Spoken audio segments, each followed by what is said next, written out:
Panduan ibadah online GKP Immanuel Karawang. Pertama, sediakan waktu khusus.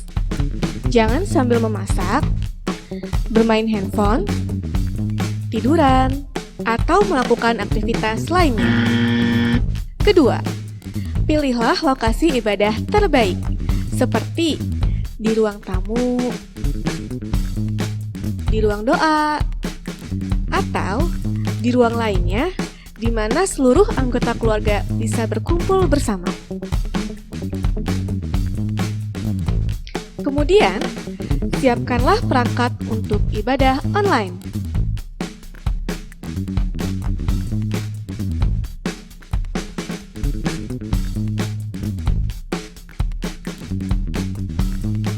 Ketiga, ajak anggota keluarga atau kerabat lainnya untuk beribadah bersama.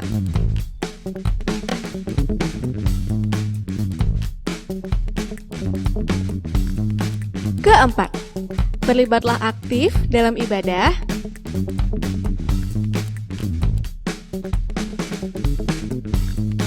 Dan ikuti ibadah sampai selesai.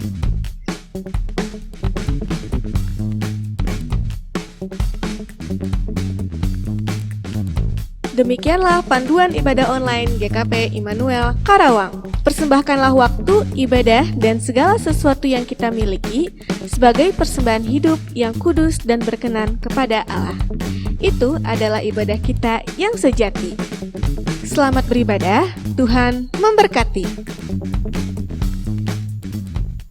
Shalom, Bapak Ibu, selamat bertemu kembali di kebaktian perempuan dan pria secara online Gereja Kristen Pasundan Immanuel Karawang. Sebelum kita mulai kebaktian pada hari ini, mari kita bersaat teduh sejenak. Amin. Bapak Ibu, kita memuji Tuhan yang akan dipandu oleh perwakilan kaum perempuan melalui Kidung Jemaat 370 ayatnya yang pertama, Ku mau berjalan dengan juru selamatku.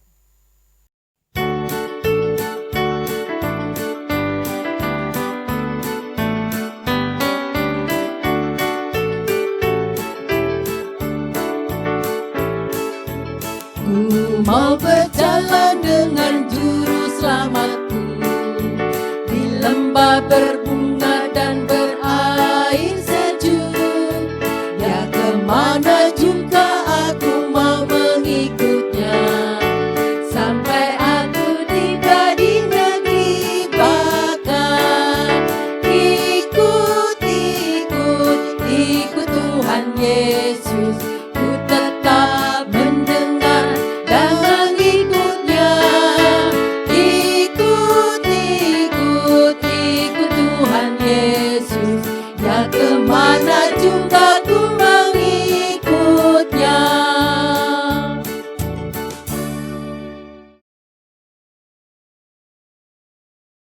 Bapak Ibu, mari kita berdoa. Bapa di sorga, Bapa yang kami panggil melalui anak-Mu Yesus Kristus, pada sore hari ini Bapa, kami mengucap syukur banyak terima kasih kepadamu, karena Engkau telah menyempatkan kami lagi untuk beribadah online. Bapa di sorga, biarlah ibadah kami pada sore hari ini dapat berjalan sesuai dengan petunjuk-Mu. Pimpin kami ya Tuhan, dan sertai kami juga. Bapa di sorga, kami akan mendengarkan firman Tuhan. Biarlah firman-Mu ini menjadi pelita bagi kehidupan kami sehari-hari, bahkan itu dapat kami praktekkan di dalam kehidupan kami. Terima kasih Bapa di sorga, di dalam nama Yesus Kristus kami berdoa. Amin.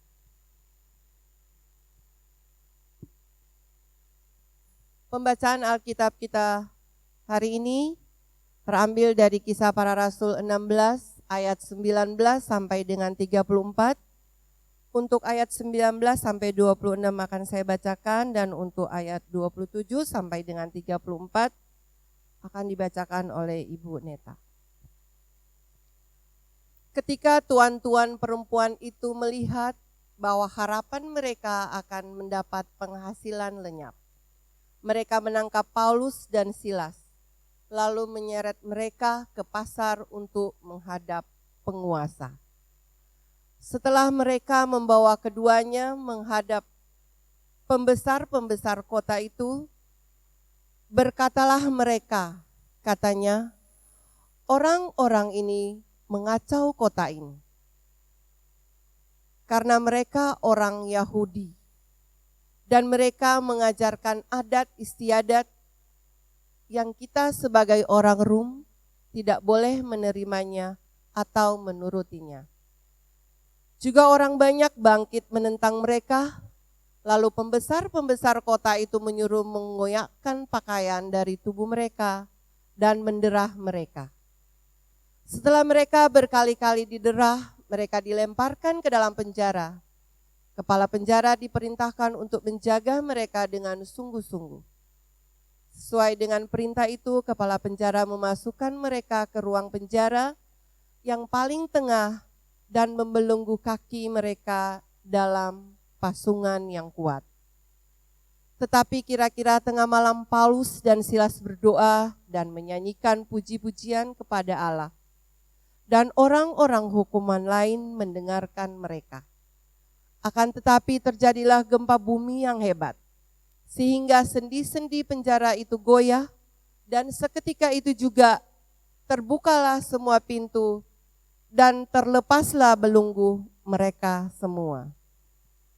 Ketika kepala penjara itu terjaga dari tidurnya dan melihat pintu-pintu penjara terbuka, ia menghunus pedangnya hendak membunuh diri, karena ia menyangka bahwa orang-orang hukuman itu telah melarikan diri. Tetapi Paulus berseru dengan suara nyaring, katanya, "Jangan celakakan dirimu, sebab kami semuanya masih ada di sini." Kepala penjara itu menyuruh membawa suluh, lalu berlari masuk dengan gemetar, tersungkurlah ia di depan Paulus dan Silas. Ia mengantar mereka keluar sambil berkata, "Tuan-tuan, apakah yang harus aku perbuat supaya aku selamat?" Sebab jawab mereka, "Percayalah kepada Tuhan Yesus Kristus dan engkau akan selamat, engkau dan seisi rumahmu." Lalu mereka memberitakan firman Tuhan kepadanya dan kepada semua orang yang ada di rumahnya. Pada jam itu juga kepala penjara itu membawa mereka dan membasuh bilur mereka. Seketika itu juga ia dan keluarganya memberi diri dibaptis. Lalu ia membawa mereka ke rumahnya dan menghidangkan makanan kepada mereka. Dan ia sangat bergembira bahwa ia dan seisi rumahnya telah menjadi percaya kepada Allah. Demikianlah firman Tuhan kita pada sore hari ini. Bapak Ibu, kita akan renungkan firman Tuhan kita sore hari ini. Shalom Bapak Ibu sekalian, selamat sore, selamat bertemu kembali dalam ibadah kaum perempuan dan kaum pria pada sore hari ini secara online. Bapak Ibu sekalian, sore hari ini saya ditemani oleh Ibu Sesi Supit. Kita akan bersama-sama berbincang. Bapak Ibu, tema renungan kita pada sore hari ini adalah menjadi sahabat yang menolong sesama. Bapak Ibu yang dikasih Tuhan, salah satu kisah persahabatan yang diangkat dari dalam suatu cerita film yaitu Laskar Pelangi, yang mungkin kita semua tahu ya film ini ya, di mana film ini menggambarkan persahabatan dari 10 orang anak Belitung yang mereka saling memahami satu dengan yang lainnya. Nah, ke-10 murid ini sangat kreatif dan pintar sehingga berhasil membuat bangga sang guru dan sanggup memenangkan perlombaan cerdas cermat karena mereka dapat bersatu dan saling mendukung satu sama lainnya. Ya, benar Bapak Ibu, dari cerita film Laskar Pelangi kita bisa mengambil makna di mana keberhasilan anak-anak itu dalam lomba itu karena mereka saling bekerja sama, saling mendukung satu sama lain. Lainnya ya. kalau kita kembalikan lagi ke kehidupan kita sehari-hari dengan pembacaan firman Tuhan kita hari ini, sebetulnya kita akan melihat bagaimana kata sahabat itu di dalam kita mengaplikasikan di pekerjaan kita ataupun di kehidupan sehari-hari. Kita ambil dari firman Tuhan di mana kejadian Paulus dan Silas ya adalah merupakan dua orang sahabat yang kita tahu bersama-sama. Kedua sahabat ini dimasukkan ke dalam penjara karena memberitakan kebenaran. Nah, Bapak Ibu, kalau dengan cerita film Laskar Pelangi tadi, itu menggambarkan 10 orang anak yang bersahabat di daerah terpencil dan mereka bisa memenangkan perlombaan. Lomba dan gurunya bangga. Kalau kita kembali ke Paulus dan Silas ya Bu Neta ya. Dengan mereka memberitakan kebenaran, mereka itu malah ditahan oleh pemerintah. Di penjara ya. Di penjara ya. Nah, dalam situasi seperti ini, kita tuh ngambil pelajaran dari Silas dan Paulus. Dua orang sahabat yang bisa menjadi contoh yang benar bagi kita. Karena mereka bersama-sama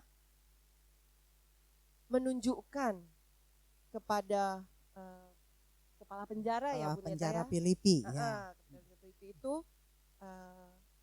pada saat dia mau terjadi gempa, terjadi gempa, kemudian pintu-pintu itu menjadi terbuka gitu. Ya.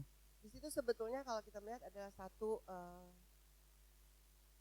yang mungkin kalau secara manusia itu tidak mustahil bisa, gitu mustahil ya. Tetapi kuasa Tuhan, kuasa Tuhan karena memang kedua sahabat ini memberitakan kebenaran ya, jadi betul. Tuhan menyatakan benar-benar ya kalau dengan kejadian gempa itu si penjara bisa terbuka, pintu-pintu terbuka ya, dan melepaskan belenggu para tahanan gitu tahanan ya, para tahanan. Ya, benar sekali Bu Sesi ya. Nah, saya pikir dalam situasi seperti itu ya, kepala penjara Filipi itu kan dilanda kepanikan yang benar-benar dia panik sehingga berpikir bahwa tahanan itu kabur semua atau melarikan diri dari penjara itu semuanya ya. Tapi sehingga dia memutuskan untuk mengakhiri hidupnya dengan bunuh diri. Tapi apa yang terjadi? Dua sahabat ini, Paulus dan Silas ini kemudian mengatakan kepada kepala penjara Filipi ini bahwa ia mencegah untuk kepala penjara ini melakukan hal untuk mengakhiri hidupnya. Demikian ya. Sehingga kemudian dari percakapan antara Paulus dan Silas, ia pun bertanya, apakah yang harus saya perbuat supaya saya selamat? Kata kepala penjara Filipi ini ya kepada Paulus dan Silas. Kemudian mereka menjawab, percayalah kepada Tuhan Yesus. Karena dan engkau akan selamat, engkau dan seisi rumahmu. Sehingga akhirnya ia dan seisi rumahnya percaya kepada Tuhan. Ya, mungkin karena memang benar-benar dua sahabat ini dipakai Tuhan gitu ya, untuk menyelamatkan kepala penjara Filipi ini. Begitu ya kira-kira ya Bu Sesi ya. Betul, seperti itu. Nah, kemudian juga Paulus dan Silas kita pasti tahu bahwa di penjara itu mungkin ada ketidaknyamanan, ada tekanan yang mungkin dia alami gitu ya.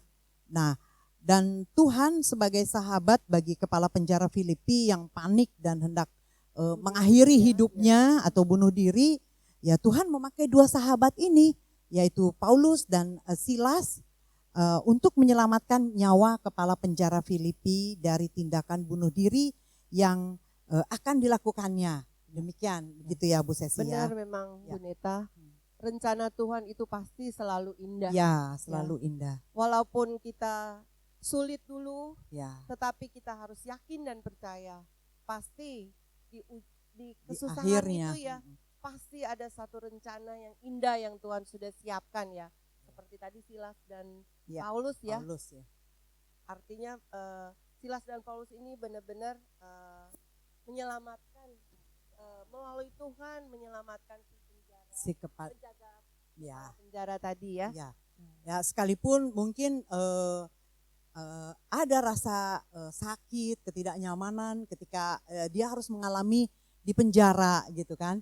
Ya, tapi inilah buah dari ketaatan mereka kepada Tuhan, sehingga dia dipakai Tuhan untuk menyelamatkan kepala penjara Filipi ini. Nah, ternyata Tuhan benar-benar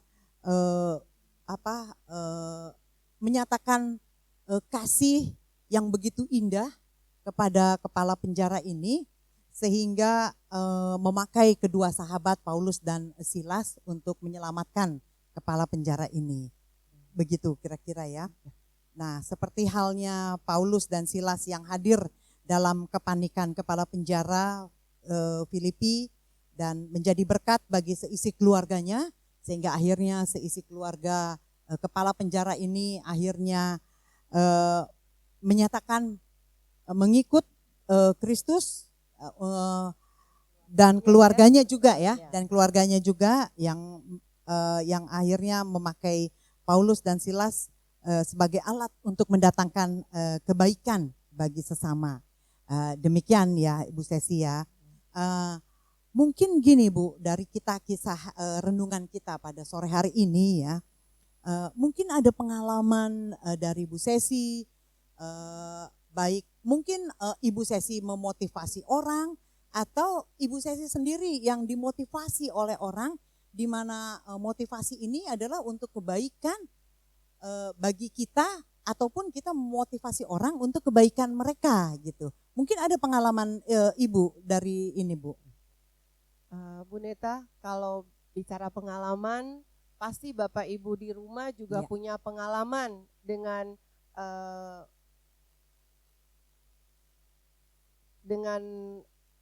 firman Tuhan kita ya. Kalau kita lihat dengan firman Tuhan kita di hari ini, pasti semua punya pengalaman tentang sahabat. Bagaimana kita berinteraksi dengan sahabat kita, entah itu di lingkungan keluarga, atau entah kita di lingkungan pemerintah ya, di pekerjaan. Nah, kalau saya sendiri sih pernah mengalami di lingkungan pekerjaan ya, karena memang di kantor saya itu karyawannya ada dari berbagai macam agama, suku ya. Jadi dengan bagaimana kita mau menyatukan semua yang ada di kepala ini ya, biar bisa suatu pekerjaan itu bisa selesai, atau membantu teman kita yang di kantor yang dalam mengalami hal-hal sulit. Ya contoh kecil misalnya keluarga mereka sakit gitu ya. Nah, saat datang ke kantor, teman kita ini lagi tidak nyaman kelihatan. Nah, bagaimana kita membantu, memberikan masukan kepada teman kita ini untuk dalam dia bekerja bisa fokus, fokus. Terus keluarga dia juga artinya yang mungkin di rumahnya ada masalah, itu bisa agak sedikit dia tenang. Nah, itu pernah saya lakukan, dan puji Tuhan sih teman kerja saya juga bisa menyelesaikan pekerjaannya dan bisa pulang lebih dulu, dibantu dengan teman-teman yang ada di kantor. Ya, Ya, banyak contoh-contohnya ya Bu ya. Banyaklah pasti Mungkin dalam kadang-kadang kita memotivasi tidak dengan bentuk materi gitu ya. Kadang-kadang mungkin ada teman lagi bermasalah atau apa, mungkin dengan mencurahkan segalanya sama kita, dia akan merasa lega gitu ya. Kita sharing Ya, juga ya kita dengan sharing gitu teman ya. kita, mungkin dia sudah akan merasa lega. Lega gitu ya. Apalagi kita bantu dengan mungkin ya kita memotivasi dia lah supaya dia ayolah semangat gitu ya. Ya, untuk biar Oke. semangat Biar ya. semangat Betul. begitu ya Bu ya Sesi ya. Nah, baiklah Bapak Ibu yang dikasih Tuhan, demikian renungan kita pada sore hari ini dan juga bincang-bincang saya dengan Ibu Sesi pada sore hari ini. Marilah kita menjadi sahabat bagi sesama. Tuhan memberkati.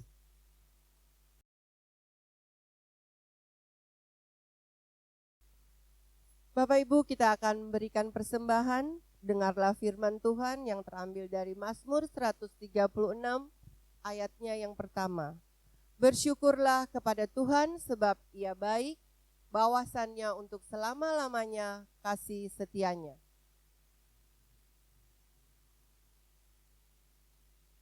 Persembahan akan diiringi dengan nyanyian Firman-Mu pelita bagi kakiku.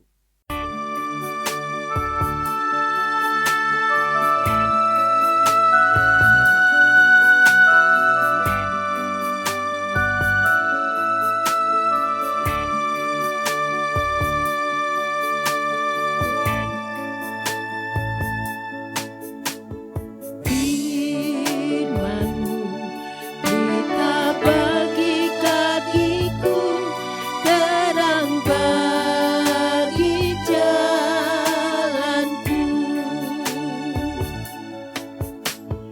Firman-Mu pelita bagi kakiku, terang bagi jalanku.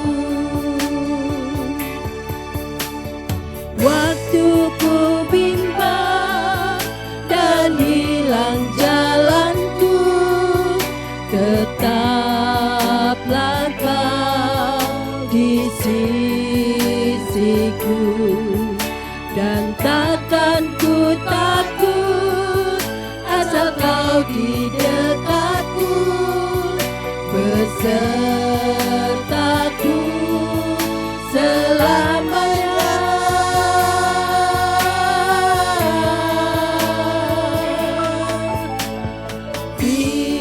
Firman-Mu pelita bagi kakiku, terang bagi jalanku.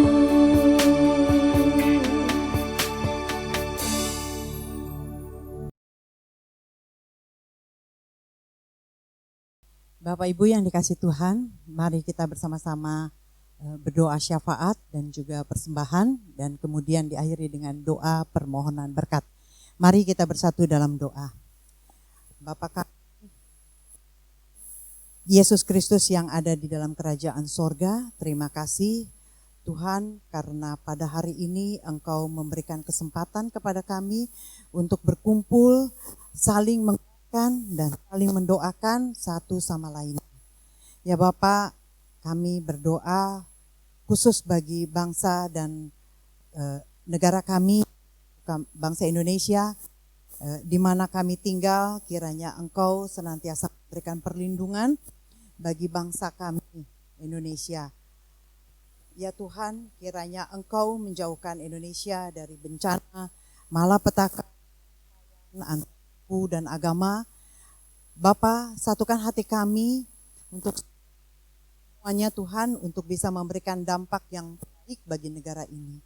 Bapa di dalam surga, kami tak lupa juga mendoakan bagi para pemimpin kami, bagi presiden, bagi pemimpin-pemimpin kami dari yang teratas hingga yang terbawah Tuhan. Kiranya Tuhan memberikan mereka hikmat, sifat bijaksana, kejujuran dan sifat yang adil, dan juga sikap yang takut akan Engkau ya Bapak. Dengan demikian mereka bisa menjalankan tugas sesuai dengan kehendak-Mu. Bapa di dalam surga, kami juga berdoa bagi saudara-saudara kami yang saat ini dalam keadaan lemah fisik, baik yang di rumah sakit maupun yang di rumah. Kami yakin dan percaya bahwa Engkau akan melawat mereka satu persatu dan memberkati makanan dan minuman, obat-obatan yang mereka makan dan minum. Kiranya itu semua menjadi alat bagi kesembuhan bagi saudara-saudara kami semua. Kami yakin dan percaya Bapak, jamahan-Mu untuk saudara-saudara kami yang sakit, menguatkan mereka untuk terus memuji dan memuliakan nama-Mu. Bapa di dalam surga, kami berdoa juga bagi gereja kami. Kiranya juga Engkau memberkati para pendeta kami, Pak Agus, Paulus Hussein dan juga Bu Ana. Kiranya Engkau memberkati mereka juga berserta keluarganya. Biarlah Engkau terus memberikan kesehatan bagi pendeta kami ini Tuhan, agar dapat memimpin gereja ini dengan memimpin kami semua Tuhan. Bapa di dalam surga, pada kesempatan sore hari ini pun kami mau berdoa bagi persembahan yang telah kami himpun bersama. Kiranya Engkau memberkati setiap tangan yang memberi pada sore hari ini Tuhan. Dan biarlah persembahan ini boleh menjadi penata layanan di gereja-Mu, sehingga gereja-Mu boleh dipermuliakan oleh anugerah-Mu melalui persembahan yang kami himpun bersama. Bapa di dalam sorga, ampunilah segala dosa dan kesalahan kami, agar doa dan permohonan kami ini boleh layak di hadapan-Mu. Bapa di dalam surga, kami mau serahkan semua doa dan permohonan ini hanya ke dalam tangan kasih-Mu, Yesus Kristus, Putra-Mu yang kudus, yang kami Putra-Mu yang kudus Tuhan. Dan kami juga berdoa kiranya kasih karunia dan damai sejahtera dari Tuhan kita Yesus Kristus serta dalam persekutuan Roh Kudus menyertai kami sekalian dari sekarang sampai selama-lamanya. Amin.